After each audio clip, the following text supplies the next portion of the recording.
and gentlemen, we're beginning our descent towards Amsterdam Schiphol You'll have to Airport. turn that off, Vanessa. Thank you. Turkish Airlines Flight 1951 is preparing to land in Amsterdam. Amsterdam, Turkish 1951, descending to 7,000, speed 250. The crew is flying a state-of-the-art Boeing 737. Flaps 15. Localizer alive, localizer capture. In the final moments of the flight, the landing turns into a catastrophe. The plane falls like a rock. The crash of Turkish Airlines Flight 1951 involves the most popular plane on Earth. With nearly 1.5 million passengers boarding 737s every day, investigators need to figure out if the problem was with the plane or with the pilots flying it.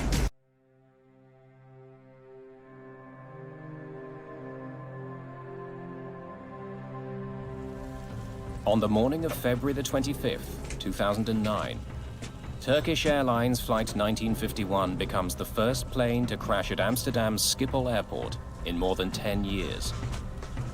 It smashed into the ground really hard. It made a tremendous noise.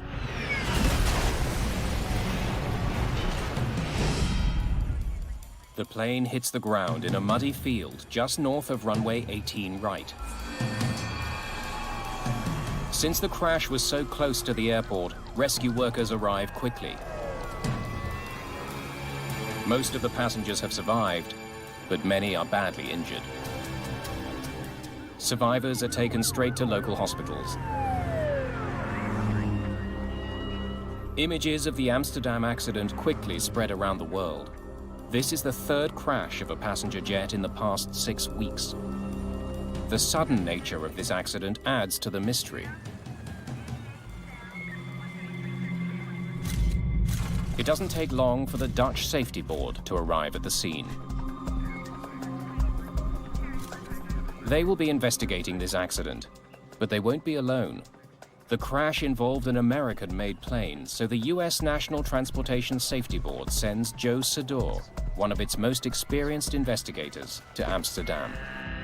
When it's a non-US registered aircraft that crashes overseas, such as this Turkish Airlines, we are the state of manufacture and design of the airframe, and also in this case the engines.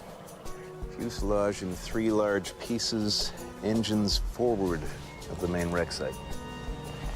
Flight 1951 was one of the most advanced aircraft in the skies, the Boeing 737-800 series. It's designed to travel longer routes at higher altitudes.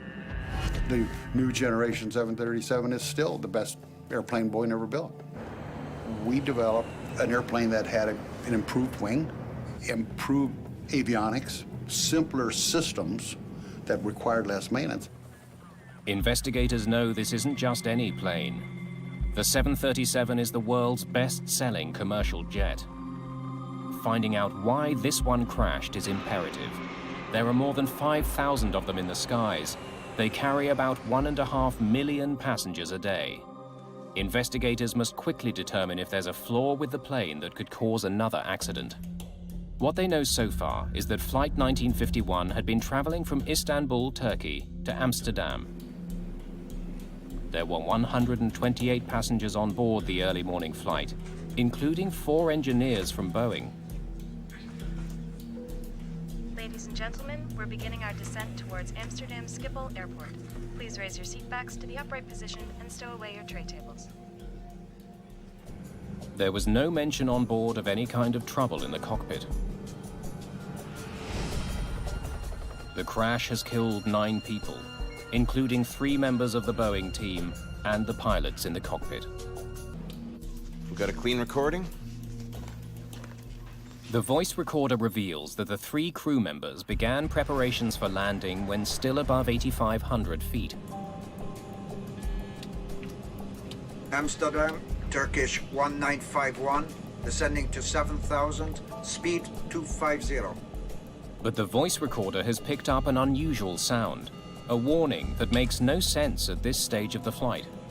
One of the investigators from Boeing was a engineering pilot that came and helped with the CVR. And he's listening to see when, or are there any unusual sounds that can be heard that would not be normal. Speed okay for ILS 18 right. Descent 4000, ILS 18 right. The alarm keeps sounding. It's the landing gear configuration warning horn. Captain Arasan continually dismisses it. Turkish 1951, descent 4000, ILS 18 right. Landing gear. Is that the landing gear warning? They're at 8,300 feet here. The warning is a solid clue, but investigators can't yet see how it could possibly have caused a crash. But the flight data recorder does provide some valuable insight into the cause of the landing gear warning. One of the instruments that measures altitude had the plane already on the ground. When we looked and saw the radio altimeter data, on the recorder it showed about 8,000 feet, and then immediately it went down to about -8. -8 feet is an indication that the aircraft's on the ground, but of course it's still at 2,000 feet. The Boeing 737 is equipped with two separate altimeters. One measures air pressure to determine the plane's height above sea level. That reading is displayed prominently in the cockpit on both pilots' flight display. 10, set, sir. The plane is also equipped with a radio altimeter. It's made up of 4 antennas. 2 transmit signals to the ground, and 2 others read the signal that bounces back to determine the plane's height. It's precise. It's very, very precise. Pressure altimeters can sometimes be not as accurate, and radar altimeters are 100% accurate if they're working properly. One antenna feeds the reading to the first officer's display. The other feeds the captain's instruments. In the case of Flight 1951, the captain's side was wrong most of the flight. Investigators go back over the CVR and make a puzzling discovery. Amsterdam, Turkish 1951, descending to 7000, speed 250. Standard practice at Schiphol Airport. I've flown into Schiphol dozens of times, and I expect it. If the controller's instructions had somehow overtaxed this crew, their conversations would indicate it. They're just 5 kilometers from the runway. 1000. Check. Flaps 40. Speed brake. Speed brake armed. Green light. One thing at a time. Landing gear. Gear down. 3 green. Flaps. Flaps 40. Green light. 500. All lights on. Please warn the cabin crew. Cabin crew, take your seats. Then, real trouble. A stall warning. Speed, sir. I have control. 100 knots of speed. Arasan fought to save his plane, but just 400 feet above the ground and only 1.5 kilometers from the runway, the Boeing 737 suddenly fell straight down. It only took a few seconds for it to hit the ground.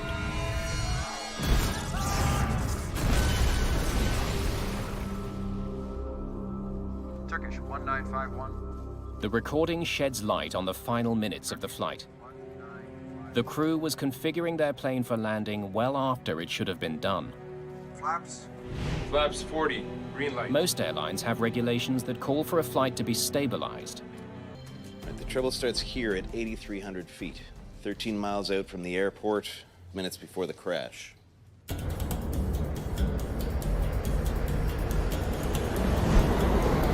Amsterdam. Turkish 1951, descending 7000, speed 250.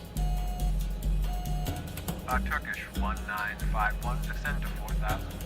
Speed okay for ILS 18 right. Radio altimeter.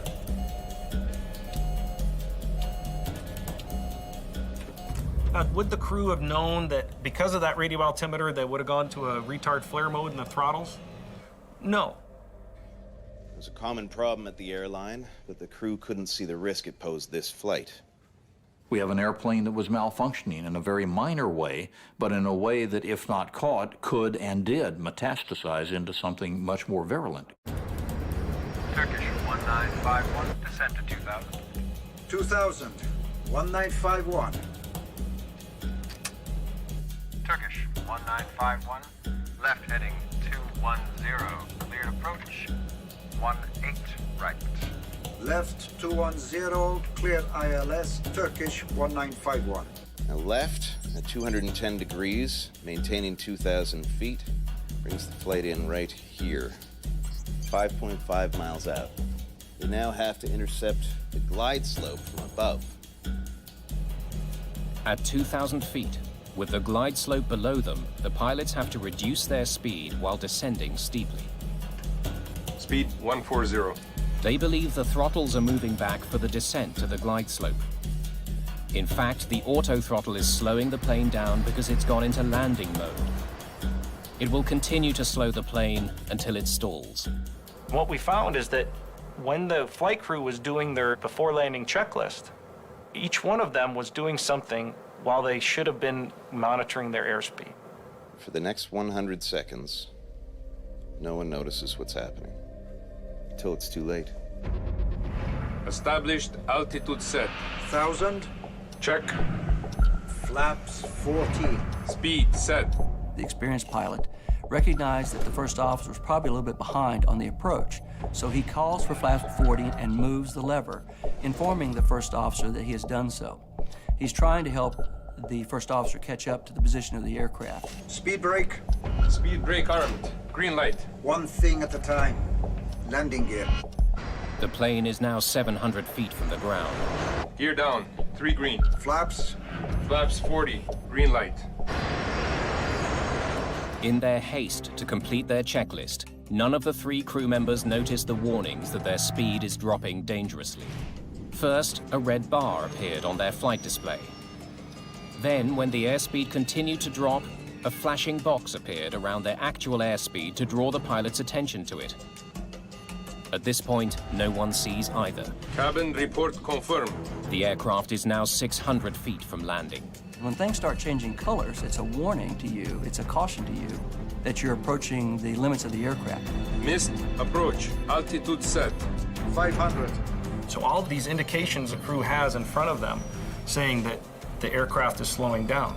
During that time, they were still completing their checklist. Of course, the aircraft is getting closer to the ground.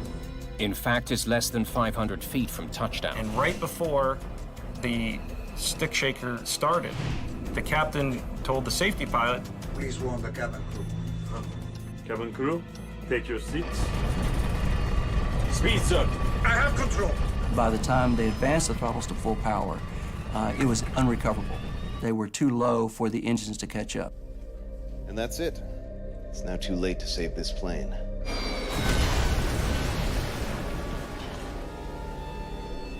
They all knew about the altimeter problem, but knowing didn't help.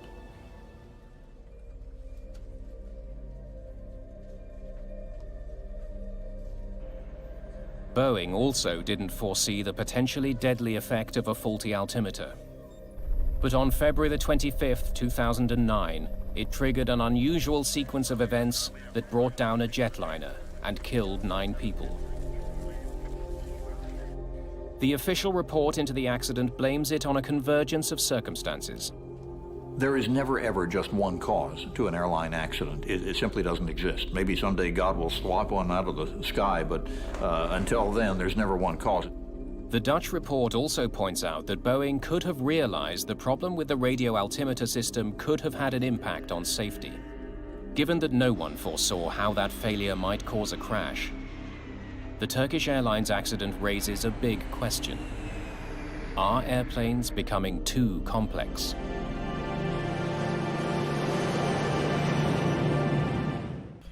Investigators find that the radio altimeter on this plane had a problematic history. We got additional data from Turkish Airlines, and that data showed that On this one aircraft, of the past, I believe, over 1,000 flights, there was about 150 flights that had faulty radio altimeter systems. The documents show that a little more than a year before the crash, both computers were replaced because of complaints they were causing faulty readings. One of the incidents involved a radio altimeter reading of -8 feet. So that was telling us that there was an issue that had been there. The issue did not just occur on this flight. The faulty readings persisted. Mechanics repeatedly swapped the computers and replaced the antennas to try to solve the problem. It's determined that Turkish Airlines tried several ways to fix the altimeter, but they couldn't find a repair that worked. At the time of the accident, Turkish Airlines had a fleet of 52 Boeing 737-800 series airplanes.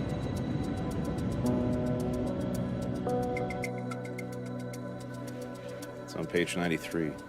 When we reviewed the maintenance data, we found that radio altimeter problems had been written up several times on both the accident airplane and the fleet. Investigators discover that in the year before the crash, Turkish Airlines dealt with 235 system faults with the radio altimeters on their 737s. Fixes ranged from replacing and exchanging antennas, cleaning of the systems, exchanging and replacing the computers, and installing gaskets to shield the system from possible water damage. It's not like they weren't doing anything about it. The Turkish Airlines maintenance personnel knew that the radio altimeter problem was one of their highest issues with regard to maintenance. 16 of those altimeter repairs were made to the plane that crashed in February 2009. If the problem was so widespread, investigators wonder why it hadn't caused serious problems before this accident. They don't have to dig too far back to find out that in fact it had, on this very same plane. On 2 recent flights, they had the exact same problem. Twice in the 48 hours leading up to the accident, the radio altimeter showed a negative reading, putting the plane into retard flare mode. Both times, the crew noticed the problem, disengaged the auto throttles, and brought the plane in for a safe landing.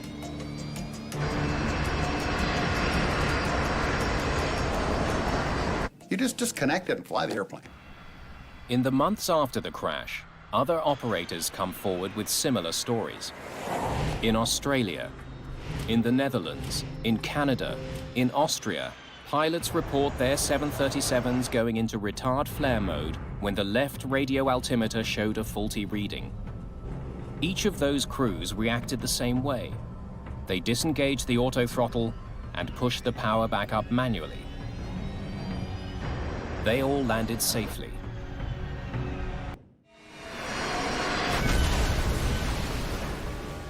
Investigators have determined that Turkish Airlines Flight 1951 crashed mainly because the pilots didn't recognize the consequences of the warnings they were getting. Turkish 1951, descend to 4,000. This is not the first plane to crash because the crew didn't understand what their plane was telling them. Our problem is not the automation. Our problem is the depth of the training and the ability of the human beings to recover from mistakes made in interfacing with the automation. Mika Ensley studies the relationship between pilots and technology. But we haven't really designed the automation to take best advantage of what people do well and take away the parts that people don't do well. In 1996, the crew of an Aero Peru 757 crashed when the pilots couldn't decipher contradictory warnings about their altitude and airspeed. The plane flew into the Pacific Ocean. 61 passengers and 9 crew members were killed. In 1995, the flight management system on a Boeing 757 could and should have steered the plane to a safe landing in Cali, Colombia. But a last-minute change to the flight plan meant the crew had to reprogram their computer. They mistakenly entered a course that took them headlong into a 9,000-foot mountain. 159 people died in the crash. The cautionary tale here is that we can get this equipment, we can get these silicon-based units, if you will, so sophisticated that we can't talk to them effectively. And when they go berserk, or they have a problem, or we misprogram them, we end up putting ourselves and our passengers in danger while we're trying to figure it out. NASA is working on something called the Integrated Intelligent Flight Deck. It's a project aimed at helping humans better use the technology that surrounds them in the cockpit. They're looking at automated flight manual systems, voice recognition systems. They've developed new kinds of microphones that are bone-conducting chips. They're developing new displays for understanding the ground environment, for being able to detect where other aircraft are in the environment. What some researchers are finding is that the best technology shouldn't replace pilots, but work with them. Really integrating people with technology more effectively has to do with designing the displays so that you can really understand what it's doing, and you can make it simpler to understand how to make it do what it is you want it to do. You shouldn't have to push 16 buttons through 8 levels of menus to figure out what's going on with the system. It should be integrated and presented effectively. It should be as easy to communicate with as the person next to you. Boeing and Airbus, the two largest manufacturers of passenger planes, take very different approaches to the relationship between humans and technology. Airbus gives the flight computer much of the decision-making power in the cockpit. In their view, this is a way to prevent a lot of human errors by making sure the airplane doesn't do something that's going to cause a crash, even if the humans wanted to. But Boeing has a different view. Its philosophy is to provide information to pilots and have them make decisions. Having more information is better for the pilot, having the pilot in the loop, in the equation, so to speak. I kind of like that. Airbus will argue vociferously and in continuous fashion that view is archaic and incorrect. I think the jury is still out. The final report into the Turkish Airlines tragedy blames the crash of Flight 1951 partly on a failure of technology. The erroneous radio altimeter data caused the autothrottle to go to an improper mode that is, of course, not a good situation. The cause of the radio altimeter failure was never uncovered. The Dutch investigation asks Boeing to improve the reliability of the system. We learned a lot about the radio altimeter system and how it affects the autothrottle system. Boeing is currently working on system improvements to prevent this type of autothrottle event from occurring again. But the report also faults the crew for not noticing that their airspeed was dropping dangerously low, in spite of the fact that there were 3 pilots on board. Forget that you got an autothrottle. You look at the airspeed, and you look at the altitude. You look out the damn window if you want to, but airspeed is a crucial component of staying alive in an airplane. And you always need to know what your airspeed is. But to Mika Ensley, the crew's failure to monitor instruments is entirely understandable and may be more the fault of the instruments than the crew.